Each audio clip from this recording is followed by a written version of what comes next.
जैसा कि अनुपम जी ने अभी बोला कि आदरणीय मनोज जी को जब हम सुनते हैं तो हमें लगता है कि समय यहीं थम जाए और बस सारा वक्त यहाँ रुक जाए, हम उनको सुनते जाएं, क्योंकि हम सबकी नजर में अगर हम अध्यात्म की बात करते हैं तो सिर्फ शायद हमारा जो अध्यात्म है वो एक चौपाई में समेट कर रह जाता है कि जाती रही भावना जैसी प्रभु मूरत देखी दिन जैसी। यानी हम सबकी जो भावना है वही भावना हम अपने ईश्वर के लिए व्यक्त करते हैं, उनको वैसे ही रूप में देखते हैं।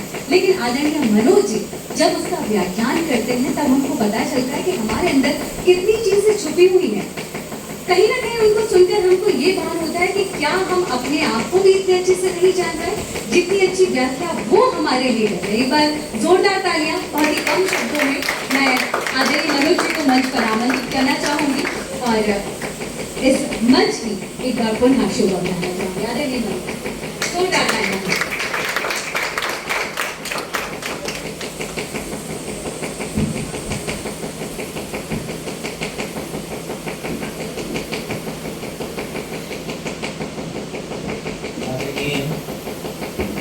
राखी जी,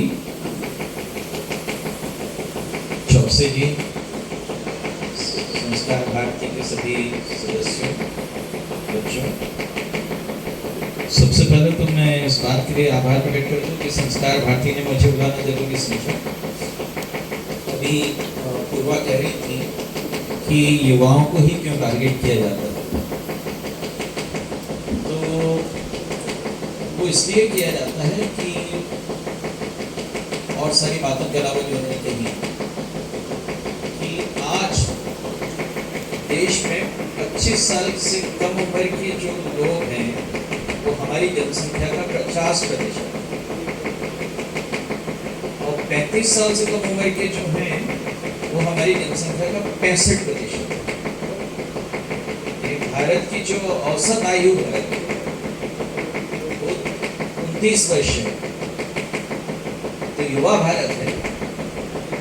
चीन की औसत आयु जो है 37 वर्ष है, जापान की औसत आयु जो है 48 वर्ष है। तो हम एक युवा देश है, इसलिए जब युवाओं की बात करते हैं तो इसलिए करते हैं, अपने देश की बात करते हैं।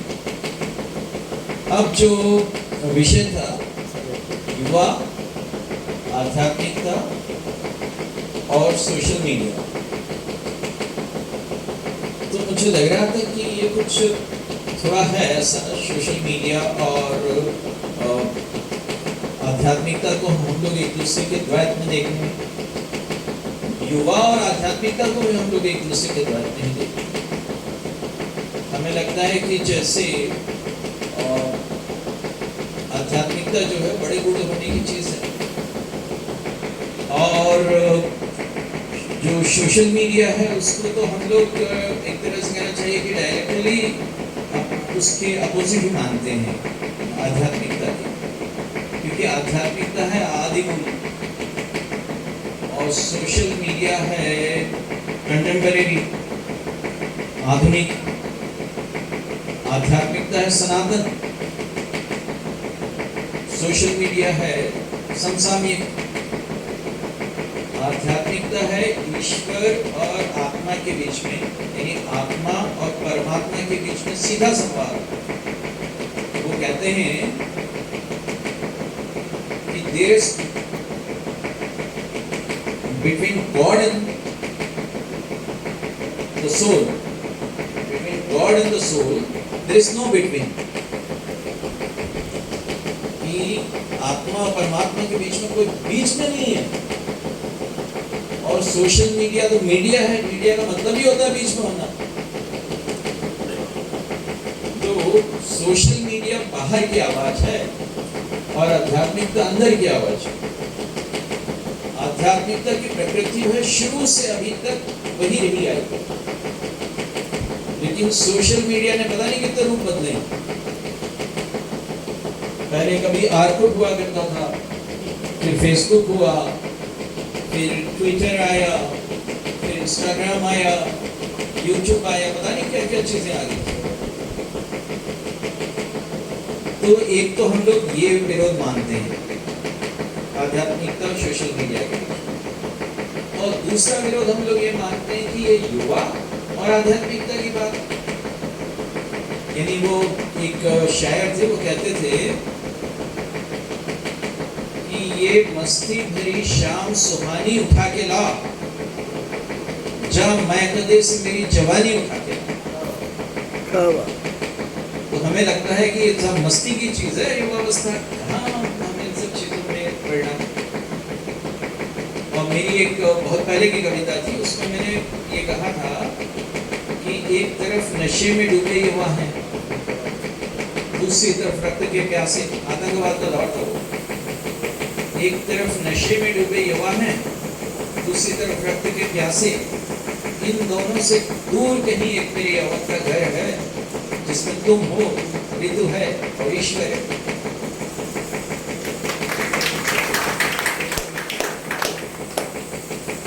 तो हमें जो है लगता है कि युवा की समस्या कुछ दूसरी है, बेरोजगारी है उसकी समस्या, और आजीविका की और भविष्य की चिंता, वो सब समस्याएं हमें लगती हैं।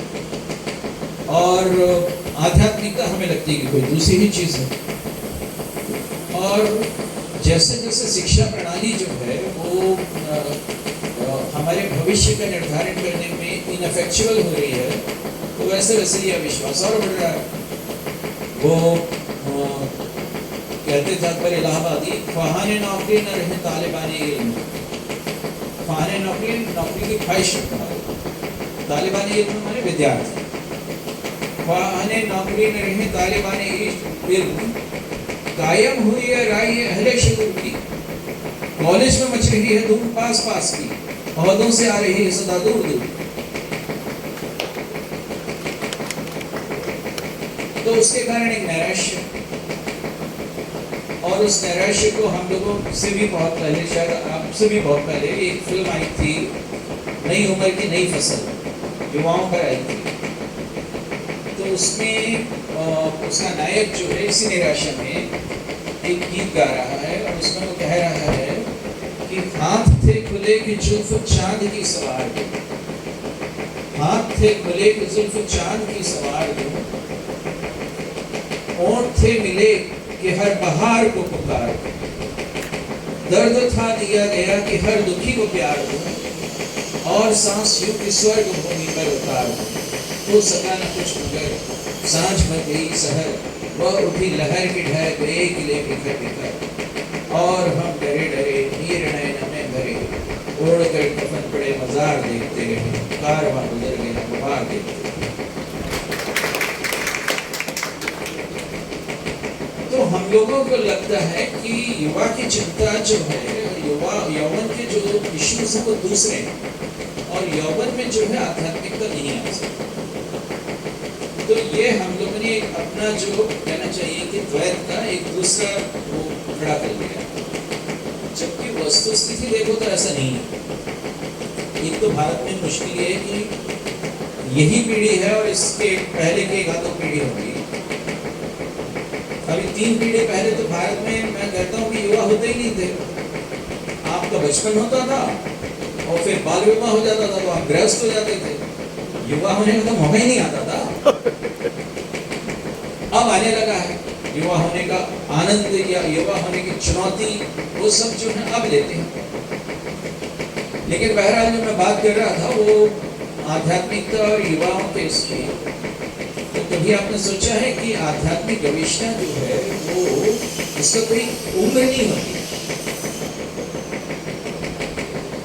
जो शंकराचार्य थे उन्होंने 8 वर्ष की उम्र में संन्यास लिया था। वो ग्राह ने जो उनका पैर पकड़ लिया था पूर्णा नदी में, जो ग्राह था, और कैसे जो है उन्होंने अपनी माँ से कहा कि ये मुझे तभी छोड़ेगा जब तुम ये संन्यास लेने की अनुमति दोगी, मेरा तो अंत समय आ गया है, तो मुझे संन्यास लेने दो। तो फिर जो है माँ ने अनुमति दी और उन्होंने 8 वर्ष की उम्र में संन्यास लिया। 33 साल तो उनकी उम्र पूरी हो गई। और देखें आप तो मीरा जो है वो कृष्ण भक्त कब बनी? 4 से 7 वर्ष की उम्र में कृष्ण भक्त में नहीं थी। और उन्होंने जो है जैसे जैसे उम्र बढ़ती गई उनकी, वैसे वैसे उनकी ऋषि भक्ति में जो आस्था है जो बढ़ती चली गई थी। उन्होंने इनकार थोड़ी किया था जीसस को। या आप यूं देखें कि विवेकानंद का नाम अभी आप ले रहे हैं, विवेकानंद का जो कहना चाहिए कि अध्यात्म के प्रति आकर्षण वो हुआ तो करीब 10 वर्ष की उम्र में शुरू हुआ उनका, और कॉलेज तक तो जाते जाते उनको अपने गुरु मिल गए रामकृष्ण परमहंस, जिनका आप नाम ले रही थी। 25 वर्ष की उम्र में तो विवेकानंद ने रामकृष्ण मिशन की स्थापना कर दी। तो ऐसे उदाहरण यदि हम देखें, अभी योगानंद का नाम ले रही थी, परमहंस योगानंद जी का, उनकी अध्यात्म यात्रा 10 वर्ष में शुरू हुई है उन्हीं की ऑटोबायोग्राफी के हिसाब से, और 17 वर्ष की उम्र में उन्हें अपने गुरु मिल गए थे, वो युक्तेश्वर स्वामी 17 वर्ष की उम्र में मिल गए थे आध्यात्मिक गुरु। या प्रभुपाद जी जो है 6 वर्ष की उम्र में प्रभुपाद जी ने अध्यात्म रत हो गए वो, और 26 की उम्र में उनको अपना गुरु मिल गए भक्ति सिद्धांत सरस्वती जी जो हमारे ज्ञानेश्वर हैं, संत ज्ञानेश्वर, हम लोगों के बचपन में फिल्म आई थी, बिल्कुल बचपन में 5 वर्ष की उम्र में उनकी जो है अध्यात्म यात्रा शुरू हो गई थी। 16 वर्ष की उम्र में उन्होंने ज्ञानेश्वरी लिखी, जो गीता पर जो है महान ग्रंथ माना जाता है। 16 वर्ष की उम्र में लिखी, तो उन्होंने भी उम्र को क्या 21 वर्ष की उम्र में तो उनका मैं कह सकता हूँ कि उन्होंने समाधि स्वयं प्राप्त की, ऐसा भी नहीं, उन्होंने स्वयं इच्छा की और उनको समाधि मिली। तो कई लोग बहुत ज्यादा नहीं जिए, 39 वर्ष की उम्र में विवेकानंद की मृत्यु हो गई, 33 वर्ष की उम्र में जीसस चले गए। नामदेव जो हैं वो 39 वर्ष में चले गए। रजनीश कोशव जो थे वो युवावस्था में ही संन्यास्त हो गए थे, कॉलेज की उम्र में जो है उनके प्रश्नों से वो घबराने लगे थे, आध्यात्मिक प्रश्नों से। और ये ओशो ही थे जिन्होंने कहा कि युवावस्था है क्या। उन्होंने कहा युवावस्था बाहरी संसार से विद्रोह का और अपने भीतरी संसार की शोध का समय, ये रजनीश की परिभाषा थी। और इसी तरह से जो है जिद्दू कृष्णमूर्ति जो है वो भी एकदम अपनी युवावस्था में ही इसमें आ गए थे अध्यात्म की यात्रा में। तो जिद्दू कृष्णमूर्ति जो है वो ये कहते थे कि युवाओं में सवाल करने की क्षमता होनी चाहिए, युवाओं में परंपरा को चुनौती देने की क्षमता होनी चाहिए, और युवाओं में अपना सच खोजने की क्षमता होनी चाहिए। ये अपना सच क्या है?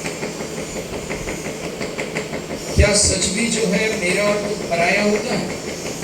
तो उनका आशय जो रहा होगा बुनियादी रूप से वो रहा होगा सेल्फ डिस्कवरी का, वो रहा होगा एक तरह के आत्मान्वेषण का। आप करें तो भीतर की यात्रा, बाहर की यात्रा तो बहुत कर लेते हैं, अवसर भी मिलता है, वो भीतर की यात्रा कर पाते हैं कि नहीं कर पाते।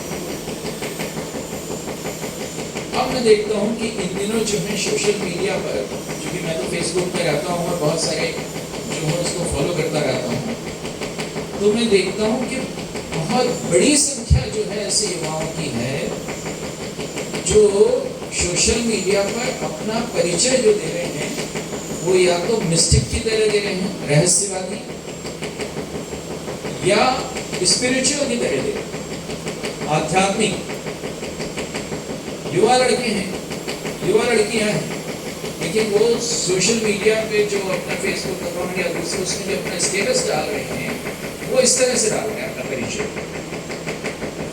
यानी हम लोगों ने तो रामचरितमानस पढ़ी है तुलसी बाबा की, तो उत्तरकांड में वो कहते हैं नारी मुई भय संपत्ति नासी, मूड मुड़ाए भय सन्यासी।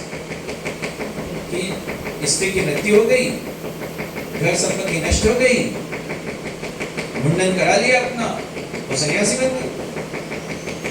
वो तो फिर भी जो है यानी एक लंबी उम्र की बात होगी, नारी मुई घर संपत्ति न्यास। अब तो युवाओं में इतना वो नहीं है आध्यात्मिक एक्सप्लोरेशन के लिए, आध्यात्मिक जिज्ञासाओं के लिए तो ठीक ही है, लेकिन ट्रेंडी देखने के लिए लोग जो है इन दिनों सोशल मीडिया पर अपना परिचय जो है स्पिरिचुअलिस्ट की तरह या मिस्टिक की तरह डाल रहे हैं।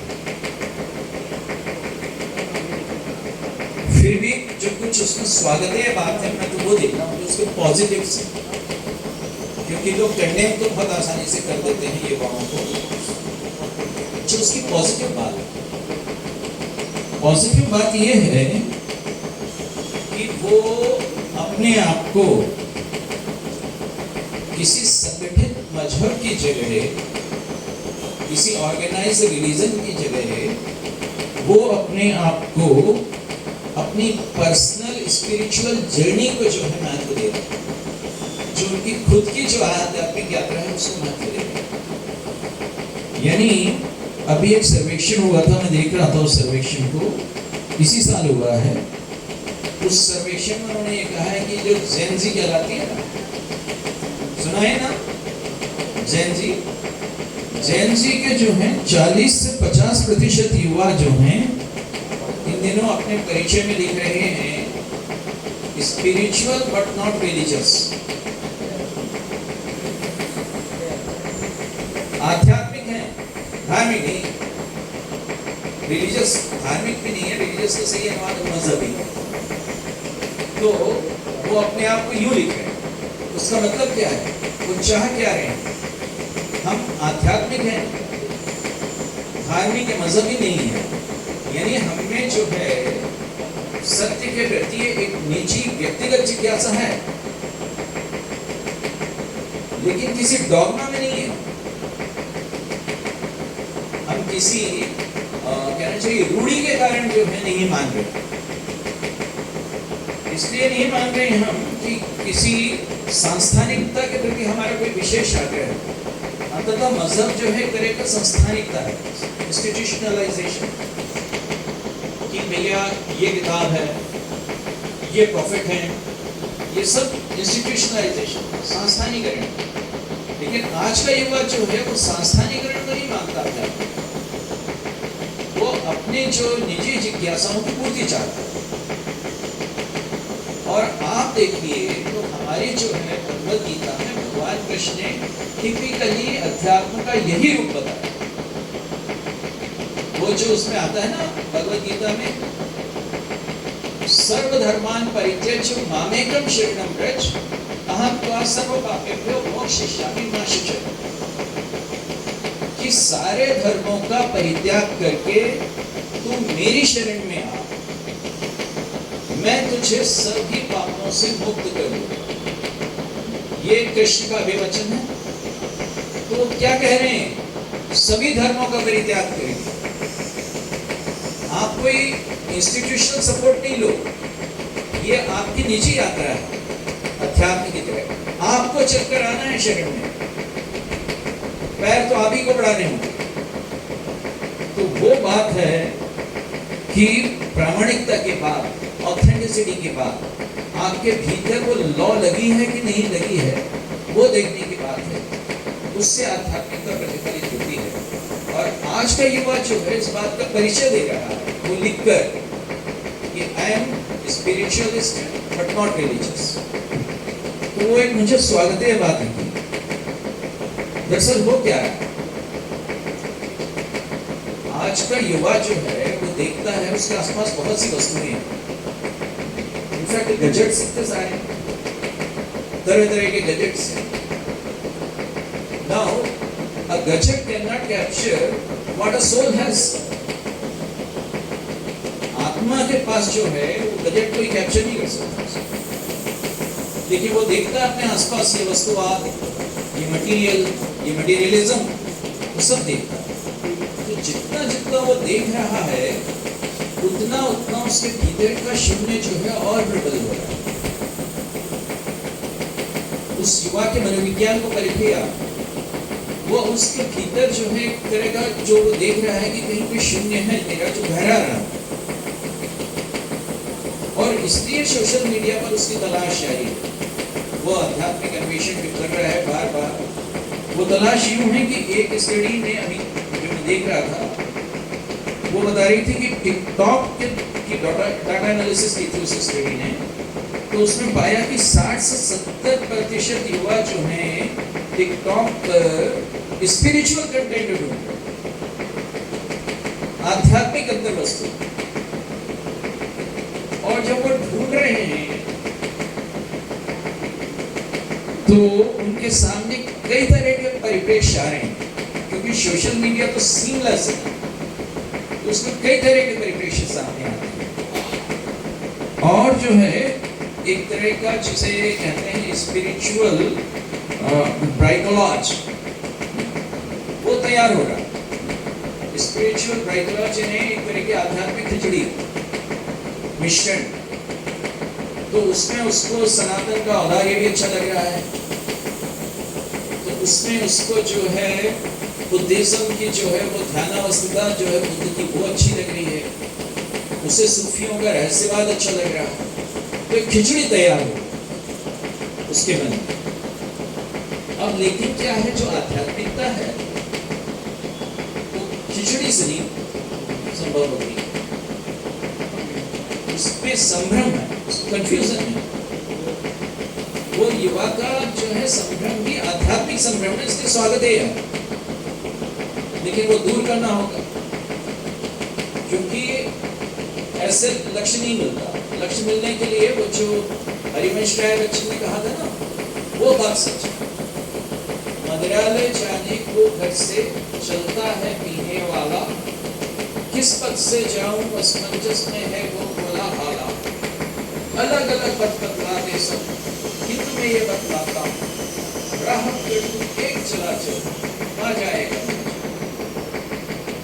एक राह एक पथ चल। ये बहुत सारा जो तैयार हो रहा है ब्राइकोलॉज, वो जो है संभ्रमित कर रहा है उसको, लेकिन वो उसकी जिज्ञासा का प्रतीक है और इसलिए इस अर्थ में स्वागत की है। और इस सोशल मीडिया का इसी कारण जो है युवा लोग बहुत क्रिएटिव इस्तेमाल कर रहे हैं आध्यात्मिक मत में। यानी आप यूं देखिए कि अभी कुछ समय पहले एक हनुमान चालीसा का सर्ज आया, तो सोशल मीडिया के द्वारा पैदा युवाओं में हनुमान चालीसा की चैंटिंग की जो है वो स्पर्धा सी हो गई। ओरेगन में एक लड़की है, 19 साल की लड़की, वो जो है इको स्पिरिचुअलिज्म पर जो है अपने सोशल मीडिया पर सक्रिय, यानी पर्यावरणगत जो है ध्यान, इको स्पिरिचुअलिज्म। वो क्या है, प्रकृति में ईश्वर का मुख देखती है, जो हमारे संस्कृति में कहा गया कि जो इस पद गायिका में कहा, ईश्वर कृष्ण ने अपने सांख्यिकी उसमें भी कहा कि जो प्रकृति जो है वो दुल्हन की तरह अपना मुख छुपाए रखती है और फिर जो है ईश्वर उसको उठाता है, तो प्रकृति में ईश्वर की आभा परिलक्षित होती है। ये बात वो लड़की जो है वहां पर कर रही है इको स्पिरिचुअलिज्म के माध्यम से, और उसकी उम्र जो है मात्र है 19 साल, और उसकी जो वो है कहना चाहिए कि अकाउंट, उसका नाम है अर्थ चाइल्ड वाइब्स। तो उसमें उसके इंस्टाग्राम पे करीब 50,000 जो है फॉलोअर हैं। अभी ही शुरू हुई है वो, 19 साल की अभी लड़की, 2025 तक जो उसके 50,000 फॉलोअर हैं, लेकिन वो एक कर रही है, वहाँ की जनजातियों में जा रही है, वो अमेरिका की जनजातियों में, और वो जनजातियाँ जो हैं प्रकृति में परमात्मा को देखती हैं, जैसे भारत में देखती हैं। अधिकतर पुरानी जनजातियाँ, जितनी पुरानी सभ्यताएं होंगी उनमें ये मिलेगा, वो प्रकृति और परमात्मा के बीच में सद्भाव नहीं रचती, जैसा कि जो है ये सैमिटिक सभ्यताएं रचती हैं। तो वो है। इसके अलावा एक दूसरी लड़की है, 15 वर्षीय है, ब्रिटिश लड़की है, यूनाइटेड किंगडम की लड़की। अब उस लड़की को देखो तो ये जो चक्रास हैं आपके, जो चक्र, उनके मंत्र हैं, और उन मंत्रों से उसने जो है वर्चुअल साउंड पाथ सेशन का चैनल चला रखा है, यूट्यूब चैनल उसका चलता है, और बहुत ही क्लोज निट जो है उसकी स्पिरिचुअल कम्युनिटी उसने बनाई हुई है। एक आध्यात्मिक जो ग्रुप बनाया हुआ है, जो आपका जो कहना चाहिए कि चक्र है शरीर में, मूलाधार चक्र से लेकर और आपके सहस्रार तक सारे चक्र जो हैं वो कैसे जो है उनका एक तरह का सोनिक बात हो सकता है, श्रव्य स्थान हो सकता है। उसके लिए वो लड़की इतनी कम उम्र में जो है कोशिश करे। तो इसलिए मैं कह रहा हूँ कि जो पुरानों का उदाहरण तो दिया ही दिया मैंने कि जो कम उम्र में कर रहे थे, नए लोग सोशल मीडिया का उपयोग करते हुए वो क्या है, क्यों हो रहा है सर, उसको भी समझना होगा। एक कनेक्टिविटी की माया जो सोशल मीडिया से पैदा होती है, माया है वो, घनिष्ठता की माया, अंतरंगता की माया, लेकिन उसके बीच में जो है उसका जो यूजर है वो व्यावहारिक जीवन में बहुत अकेला होता है। इसी वर्ष का एक चाइल्ड गाइड सर्वे आया था 2025 में, वो कहता है कि जेन जी के 30% युवक युवती जो कि सोशल मीडिया का उपयोग करते हैं अक्सर अपने आप को अकेला और बहुत अकेला छूट गया महसूस करते हैं। और मैं कहता हूं कि अकेला हो जाने का ये एहसास भी बहुत कीमती है, इसकी अवमानना नहीं करनी चाहिए। ये भी जो है आपके चित्त की एक तरह से शुद्धि करेगा, क्योंकि इस अकेले छूट जाने के एहसास में पीड़ा है, इसमें वेदना, और ये कई बार जो है बहुत कठिन सा लगता है। लेकिन यही चीज आपको इंट्रोस्पेक्शन की तरफ ले जाती है, यही चीज आपको सेल्फ डिस्कवरी की तरफ ले जाती है।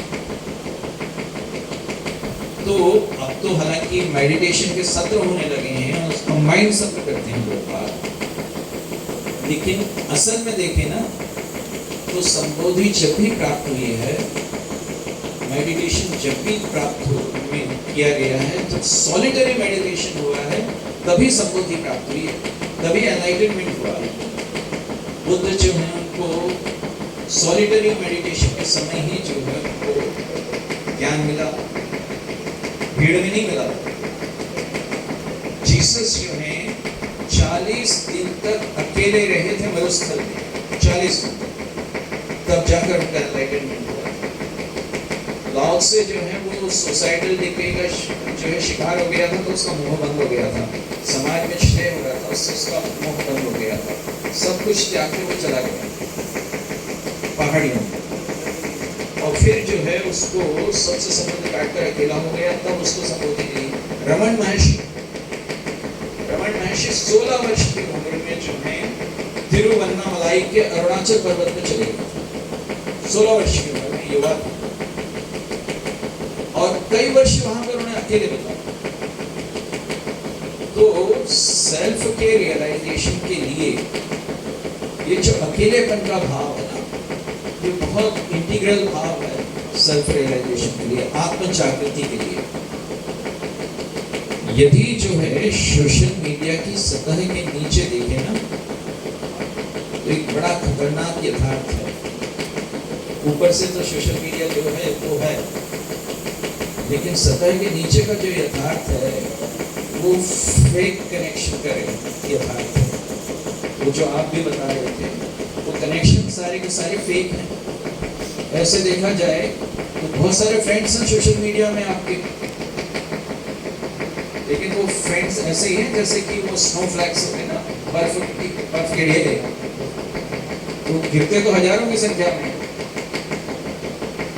लेकिन पता चलता है कि वो पानी के बुदबुदा जैसी हालत है, थोड़ी देर ठहरते हैं गायब हो जाते। तो एक तरह से फेक कनेक्ट,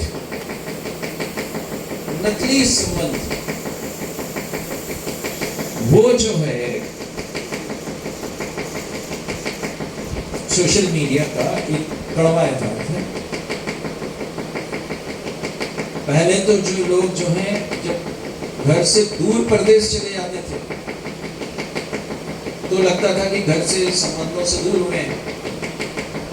अब तो सोशल मीडिया के चक्कर में फंसती हुई जो आप बता रहे थे रील और वो सबको देखते हुए घर में ही एक परदेश हो गया।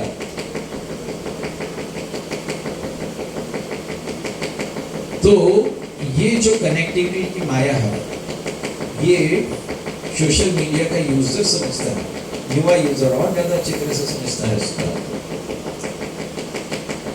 संबंधों की व्यर्थता का बिल्कुल ऐसा ही एहसास उन लोगों को भी हुआ था जिन्होंने आध्यात्मिक उपलब्धियां हासिल की।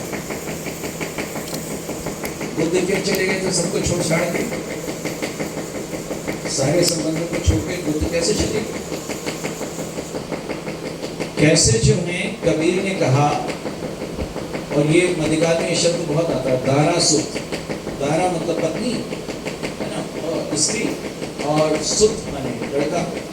तो कबीर कह रहे थे दारा सुत गेह नेह संपत्ति अधिकारी यामे कछु नाही तोर्यो काल अवधिया। कि पति और उसकी पत्नी, पुत्र, घर, स्नेह, संपत्ति,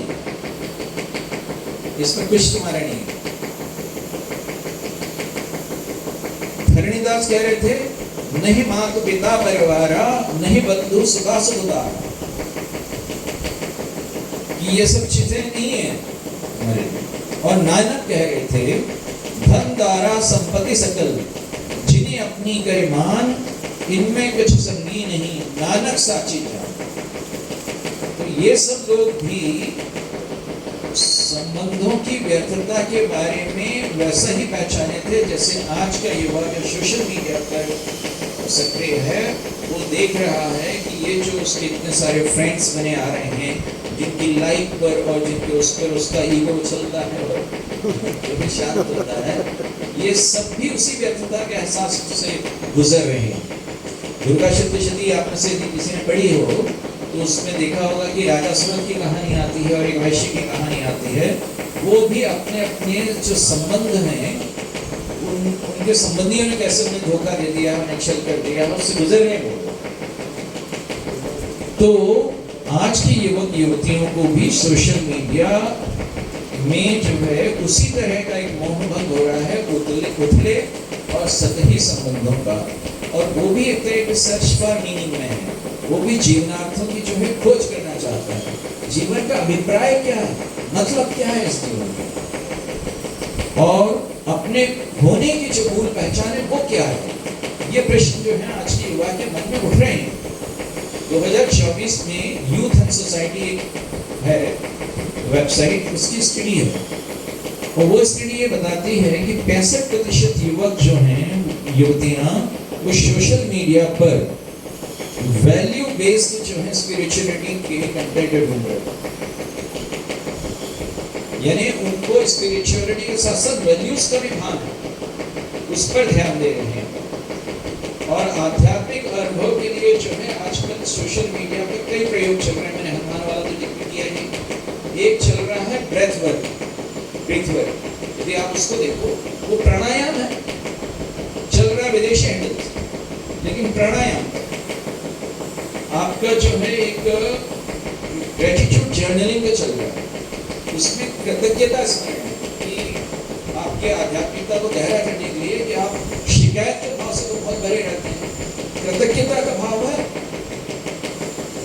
दिन भर में किस किसने आपकी क्या क्या मदद की उनके प्रति कोई कृतज्ञता व्यक्त की, आपने कोई आभार माना, कोई एहसान का भाव पैदा हुआ। वो कृतज्ञता जो है आपको स्पिरिचुअली फुलफिलिंग बनाती है, आपको भरती है आध्यात्मिक से। तो वो चल रहा है। एक अध्ययन जो है सोशियोलॉजी ऑफ रिलीजन ने किया और उस अध्ययन में उसने 2024 में किया था। बताया कि 55% युवा ऐसे हैं जो आध्यात्मिक रूप से सोशल मीडिया पर एंगेज हैं। और उन्होंने बताया कि जो निहिलिस्ट होने की बात थी, जो निषेधवादी होने की बात थी, जो ये बात थी कि सब बेकार है और हम तो पावरलेस हैं, हम असहाय हैं। तो स्पिरिचुअलिटी जो है और स्पिरिचुअल कंटेंट में एंगेज होने के कारण इन युवाओं से पूछा गया तो उन्होंने उत्तर में बताया कि हम आशावादी हुए हैं और हमारे भीतर जो है ये बात आई है कि हमारे भीतर कोई अंतर्भूत शक्ति है, कोई जीवन ऊर्जा है, कोई प्राण शक्ति है। ये बात उन्होंने महसूस की। वही जो है विश्वास आ जाए तो फिर वो बात सच्ची होगी ना, जब किसी ने कहा था कि इन चमत्कार तारों पे नजर रखती हूँ, सूखे बेदाग अंगारों पे नजर रखती हूँ, देखे मिट्टी के खिलौने मुझे बहलाओ रखो, मैं जवानी हूँ सितारों पे नजर रखती हूँ। प्रणाम।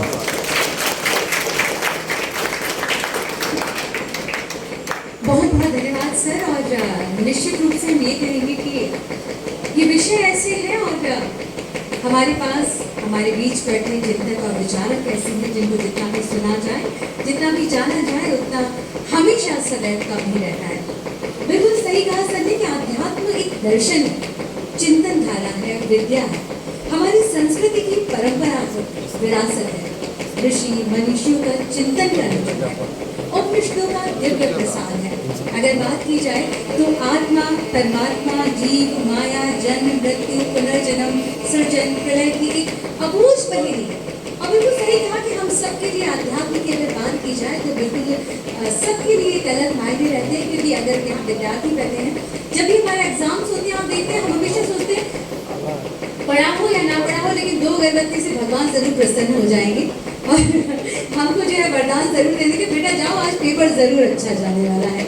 तो देखिए बहुत सारे विचार, बहुत सारी बातें आज हमारे बीच हमारे प्रमुख वक्ताओं ने यहाँ कही और बहुत सारी चीजें ऐसी जानने योग हैं। और जैसा कि सर ने कहा कि एकात्म या हम अकेले रह के इन चीजों के बारे में गहन चिंतन कर सकते हैं और अपने जीवन को एक सही दिशा और आकार दे सकते हैं, सोच सकते हैं कि जो हमारे आसपास हो रहा है, घट रहा है, या हम जिस राह पर चल रहे हैं वो हमारे लिए कितना सही है और कितना गलत है। संस्कार भारती का मंच एक ऐसा मंच है जो हमेशा आपको इन विचारों से, इन भावनाओं से और प्रेरक बातों से हमेशा अवगत कराता रहेगा और आपके जीवन में नित नई दिशा को लेकर आपको प्रेरित करता रहेगा। और मैं कार्यक्रम को संपन्न करते हुए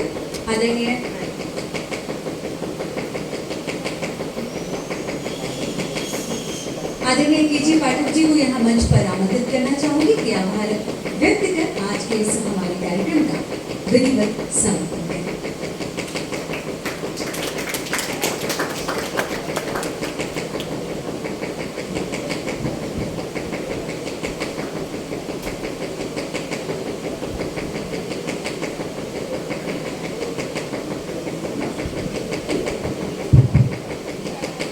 संस्कार भारती द्वारा आयोजित आदि के इस चिंतन में उपस्थित हुए हम सभी को मार्गदर्शन करने के लिए